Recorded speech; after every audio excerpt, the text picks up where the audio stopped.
Yeah. Okay. Let's take a look. Perek Vav, the Inyan Avure Achsanta, regarding passing over inheritance from one person to another.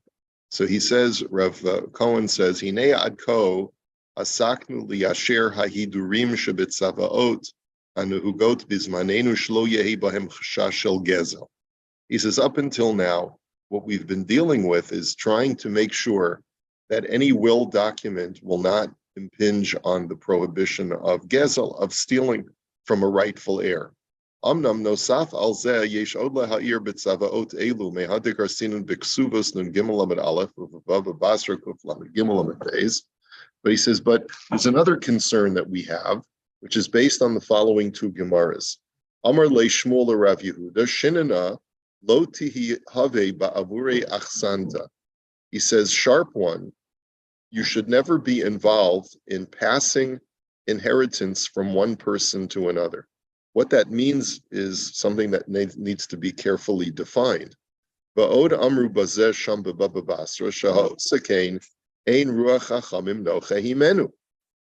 He says, and also the Gemara says that if a person does that, the chachamim are unhappy with him. That's literally what it means, that they're unhappy with any person who passes inheritance from one to another. In other words, up until now, we've been discussing the technical issues of how you can bypass a rightful heir to make sure that someone like, let's say, your daughter is going to inherit.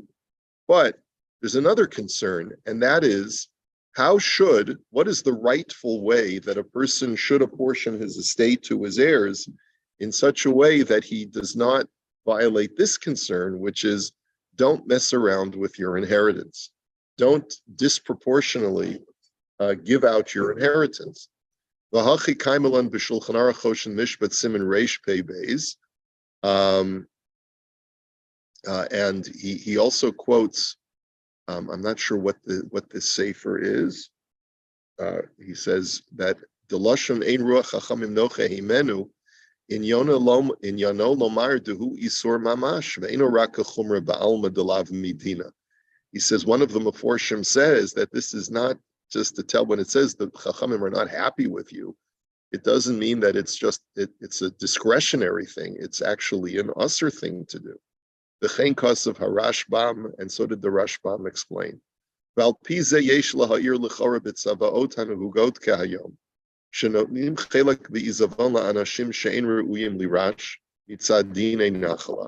He says, but so therefore we have to sort of look into this. He says, what do we do with the halacha? What do we do in a situation where people name in their will people who are not rightful heirs? And what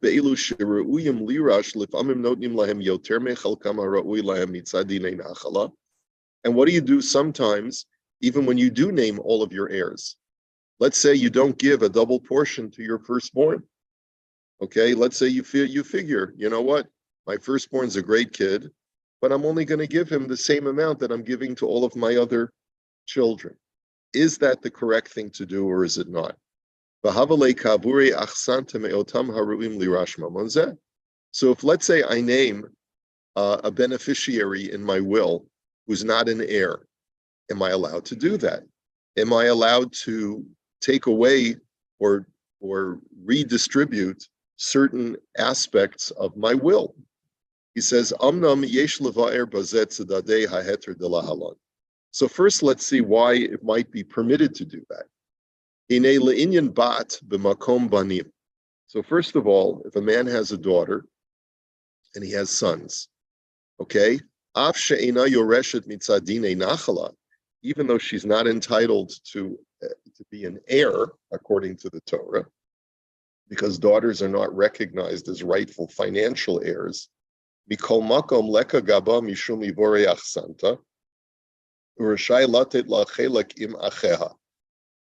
nonetheless, it is brought down that it is permitted to give a daughter a portion of the estate, even though when there are brothers, the Torah does not award that to her. The hachi ita sham b'kesuvos the amri hachi rabbanan He says the rabbis specifically said it is permitted to award your daughter money from your inheritance so that it'll be easier to marry her off. In other words, when, let's say, a man predeceases his daughter's marriage and he'll want to leave her money in order to make so that guys won't look at her as a poor yasoma, as a poor orphan, so he can leave her an estate so that she'll be more attractive in the eyes of her suitors when they see that she's coming with daddy's money. V'chein kasaf b'mahara min siman mem zayin huva b'nachal hashiva siman chaf aleph hos dalid v'hai time aleka b'shtar chatzi zachar mishum livorei achsanta. He says, and that's why there's no prohibition of taking away inheritance from your sons in order to give money to your daughter. So he says, and that's why you can write a shtar chatzi zachar, which the whole provision was that you want to be able to, the minhag was to give your daughter half of what your male heirs were going to get. That was the tradition at some point in Jewish history. V'hinei b'shtar chatzi zachar hamina kefi hamuva b'nachal hashiva sham ba'osva v'vod poskim l'shayir sfarim v'karkos lahabanim ve'ein habas noteles bahem klum. He says the practice used to be, as brought down in the Sefer Nachal HaShiva, that you would leave all real estate and books to your sons, because girls are illiterate after all. What use do they have for books? That was before the advent of the Beis Yaakov movement at the end of the 19th century, beginning of the 20th century. There was no higher education for girls. What use did they have for books, right? Uvetam minhag zeh bir benachal hashiva sham dehu mishum shahasfarim vekarkos hem dvarim misuyamim biyoser veika akmas nefesh tuva im yobdu mitoch mishpachto v'yasova lebeis avacher al yidei rushas abbas ad kan dvar. So the Sefer Nachal HaShiva writes that the reason why specifically real estate and books is because a person who's a testator wants these items to stay in the family.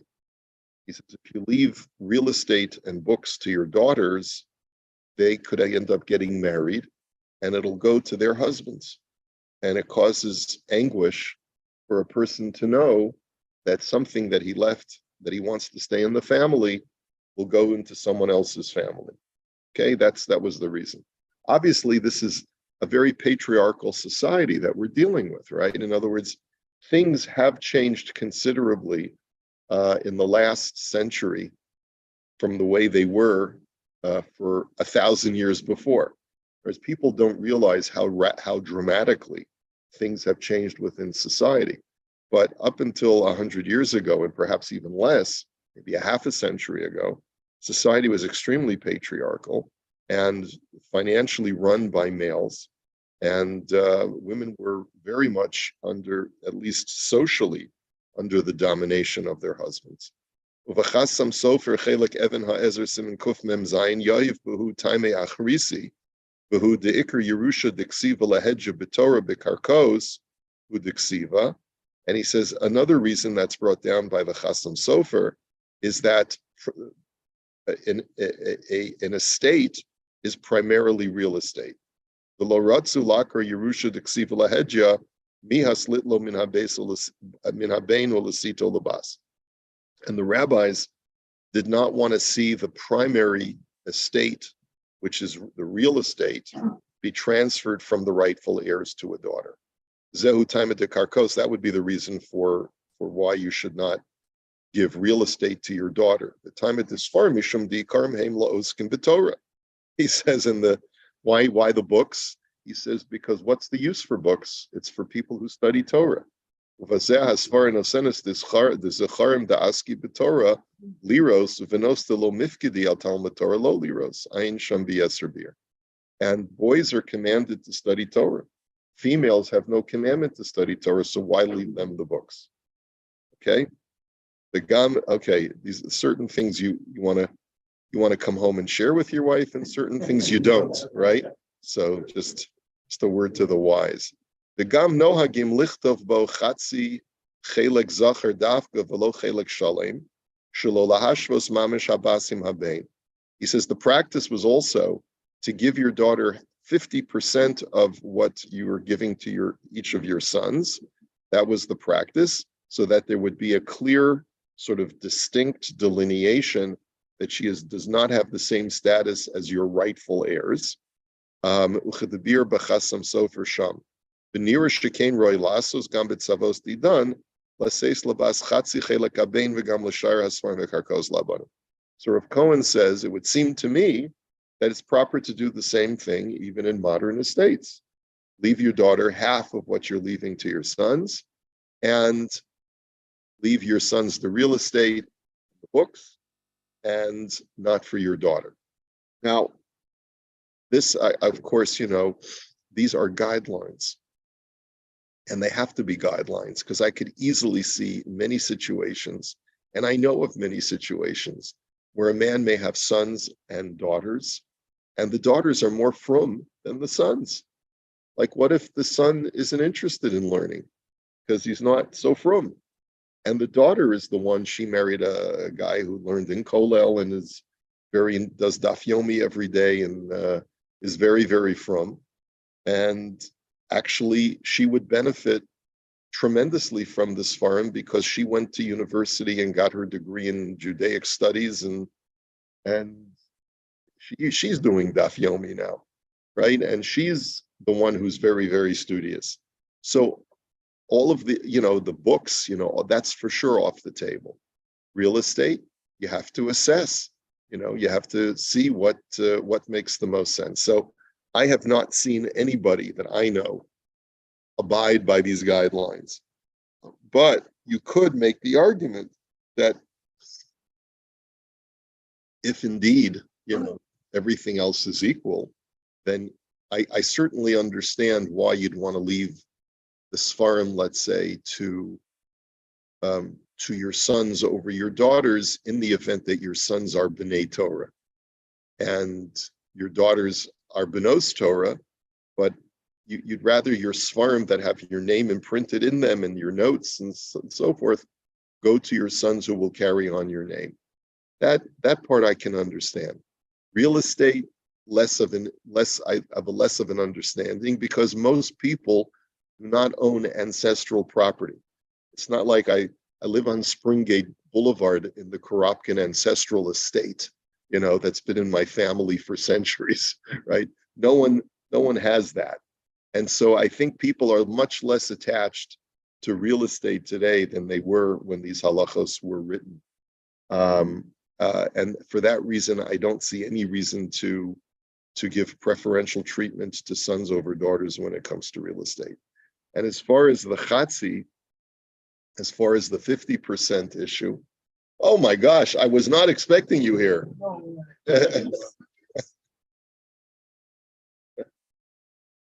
Mazel tov. Good morning.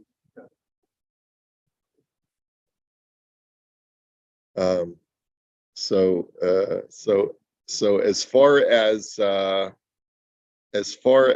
50%, also, I don't think that most people abide by this, and nor does it necessarily make a lot of sense in today's society. But it's good to see the historical aspects of this. He says, "Achein." Let's go a little further. Yeah. Have investments, and the real estate is their home. So the home right now, he has a wife. So really, the wife has to be in the home. So really talking about the wife has to earn, right? Well, I mean, yeah. As we learned before, usually, first of all, a man usually names his wife as the heir on his estate, and then if he predeceases her, then she'll leave the estate to the children, right? But that's when in a normal situation. But the rightful, the way that an estate is supposed to be structured, according to Torah law, is that your wife does not inherit you at all. She just gets to live off of your estate. And the heirs don't have to provide her with the same home that she was living in. They have to provide her with a roof over her head, room and board, and proper living expenses. They can kick her out of the house. Let's say the kids let's say a guy structures his will so that his kids are his heirs, right? Which is the way that the Torah structured it. Mom, we love you. We are now the new, Dad used to take care of you. Now we're going to take care of you. We think you don't need a two-story house with a basement. You're just living there by yourself. We're going to put you in assisted living and a nice condo where you'll have everything you need. And we're going to sell the house.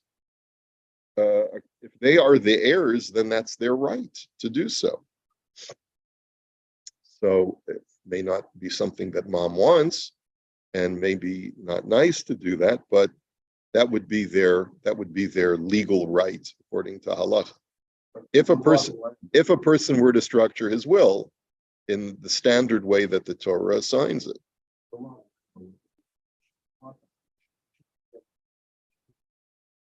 Well, it depends how the will is structured, right? In other words, what if the will is structured in such a way where a person does assign his children as his heirs? And he says, I want you to take care of mom. It could happen in today's world also. A couple is in their 80s or 90s. The woman is experiencing difficulties with cognition, and she wants to live in the house, and the kids don't want her to live in the house. She's already fallen. She's broken a hip. And they say, Mom, you can't continue climbing the stairs. Sometimes it's actually for the widow's benefit, for the children to step in.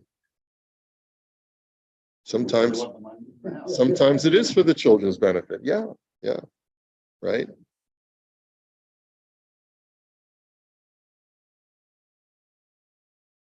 It's not, these things are very, very, first of all, each situation is unique. And it's also, even in unique situations, it's very gray sometimes as to what the right thing to do is. Okay. Achein sfarim v'karkos ha'omdim lischora v'lo l'shimush atzmi. But he says, but books and real estate that is an investment property and is not for personal living, Kasav b'shut chinuch beis Yehuda simen kuf yud beis v'hiskim imo b'shvus Yaakov she'enam b'chalal sfarim v'karkos lahach milsa. He says books and real estate that were meant for commercial trade.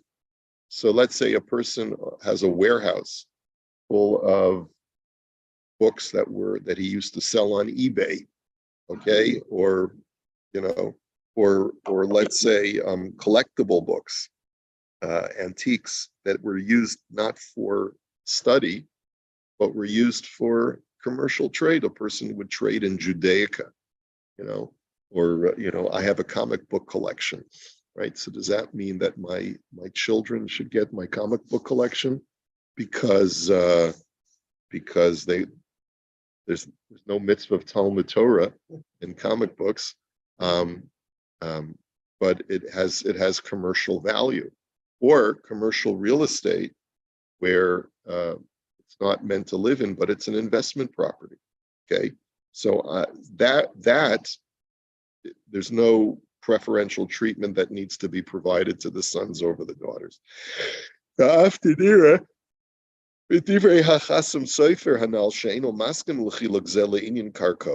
He says the Chassam Sofer may not agree with that as far as real estate. He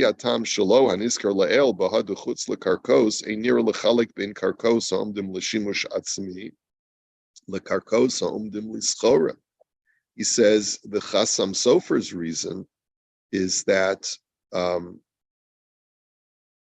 remember what did he say the reason is?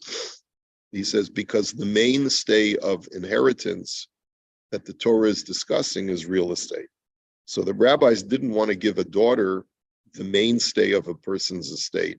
They wanted to give her the chattel because that's not the mainstay of the estate. The mainstay of the estate they wanted to keep with the heirs. So according to that reason, there shouldn't be any reason to differentiate between the property that you use for personal use and the property that you use for commercial trade. But nonetheless, b'chol zos nira sheleis hatzorach yesh lahakel kedas achinuch beis Yehuda v'ashvus Yaakov anal u'pa'amim tuva shetzorach bekach lahashkit matzah u'meriva. He says, but you can rely on the other reason why real estate typically stays with the boys, because that's the person typically wants to leave his real assets with his sons to keep it in the family. So you can rely on that. And certainly you can rely on that to avoid conflict and dispute that will arise after a person's demise, because the kids will start arguing. Okay. And va'ayin Megillah tesvav amid beis bishvil mishkal shnei sloim miles v'chulei. We know the famous Gemara in Megillah, which says that it was because of a few dollars worth of extra fabric that Yaakov showed preferential treatment to Yosef by giving him a coat of many colors. This was what caused the whole machloikes, and it was what schlepped the children down to Egypt. So I'm actually preparing my Shabbos Hagadol drasha now, and I'm suggesting, one of the things that I'm going to suggest, I'll give you a little preview. The reason why we wear a kittel the night of the Seder is to demonstrate that we are wearing plain white clothes that are not of many colors, because we don't want to create strife. This is the whole reason why we ended up in Egypt in the first place, was because of the dispute between Yosef and his brothers.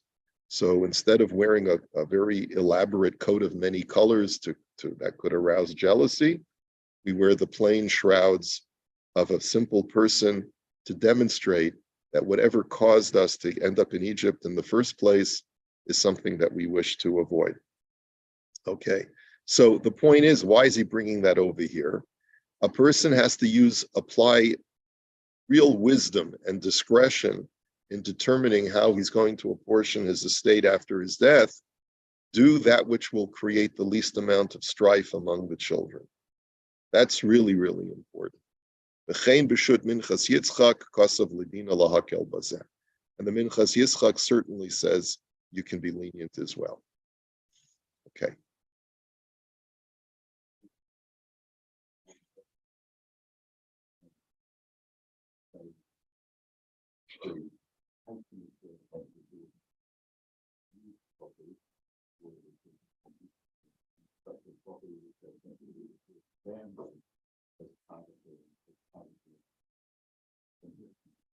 It's a good point, Doug, but that's assuming that she dies before her husband. She dies after her husband.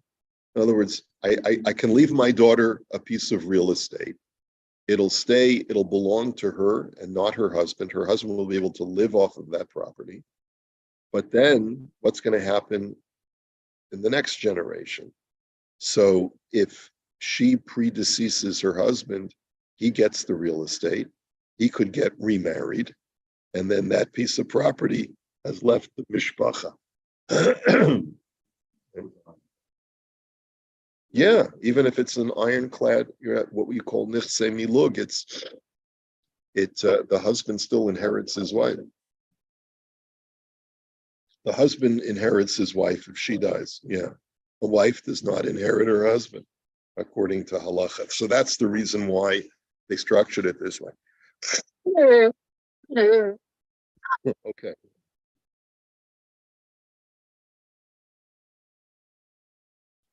Oh boy. Okay. Ba'ayin Ode, right? And that's, by the way, that's the reason why last names also traditionally follow the husband, except in Spanish countries where they include the mother's name also. You keep both names. But in most of European societies that are, that follow along, and also Middle Eastern societies that follow along this tradition, your children get, the father's name, and then that's passed through the sons and not through the daughters. The daughter takes her husband's name, her husband's last name in many situations. And again, in the last 100 years, that's also changed, right? Because of a greater understanding that it's not a patriarchal society anymore. But it's all based on this idea that the family name and the family property passes more through the sons and not through the daughters. Okay. Va'ayin od benachal shiva sham demashma da'ato derak bisfarm vekarko shabola adam minachlas avosav hu deika kpeda shalo lasitem labito. This is something that I raised before. I anticipated this. He says the Nachal Shiva also writes that it's only ancestral property and ancestral books that you should not give to your daughter. He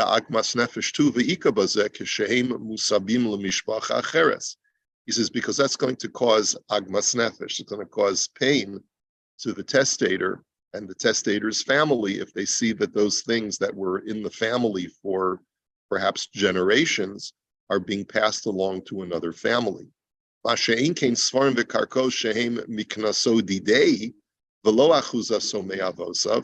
if there's property and books that the testator himself acquired and did not inherit from his family, that for sure you can give to your daughter.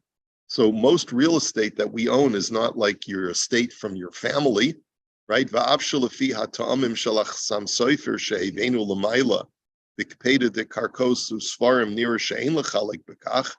says that was the first argument. The second argument of the Chasam Sofer regarding books and real estate would not make this distinction.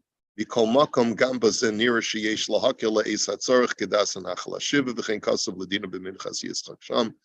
using the first reason, you can certainly be lenient and and give a portion of the real estate that you yourself, the house that you bought, not the house that was in your family for generations, or the farm that you bought, not this farm that you inherited from, the mishpacha that came down from, who knows where. He says again, so that's another reason to be lenient, to give your daughter a portion of the real estate and the books of the family. Yeah.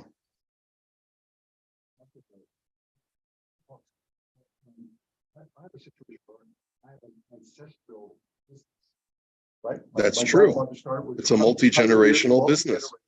Yeah, right? yeah. So that fall into a category. It might, yeah. I mean, when you consider, it all depends on the circumstances, right? Let's say, I don't know, I don't remember how many children you have. I think I knew at one point, but you have what? You have two daughters? Daughter and a son, okay? Let's say your son is a brain surgeon, has no interest in the clothing business, and your daughter is an entrepreneurial person, and she's got the head for business, and your son does not have a head for business. If you left the business with your son, he'd probably just sell it because he doesn't know what to do in the fabric, in the dress, in the garment industry. And your daughter is a businesswoman, right? All of these things are going to fly out the window when there are specific considerations like that to take into account, right? So it all depends. The only thing is that you'd want to structure it in such a way that her husband would not be able to take over the business. In other words, in today's world, when you leave a business to a woman, it does not imply that her husband is going to be the main operator of the business. Today, women are CEOs of their own companies. And so so much of this is no longer applicable, right? Venira o de bichgon zeh sheroa nechitzus loses gam labas kedei lahashkid matzo umeriva ushar tzorch gadol. He says, and it would seem further that in a situation where by giving your daughter a portion of the estate, perhaps above the 50%, and also from the real estate and the books, you're going to quell potential strife among the siblings. Yesh lahakil b'chol gavner. you can be lenient on all of these considerations. Va'af bisvarim v'karkos she'im l'shimush atzmi, and even with books and real estate that's for personal use. V'heimi nachalas avosav, and even if they come from an ancestral inheritance. Denira deikar davar zel l'shar svarim v'karkos lavchi of gamerhu rak shanogu kain. Because the whole idea of leaving real estate and books only to the boys is a minhag, and it's not strict halacha. But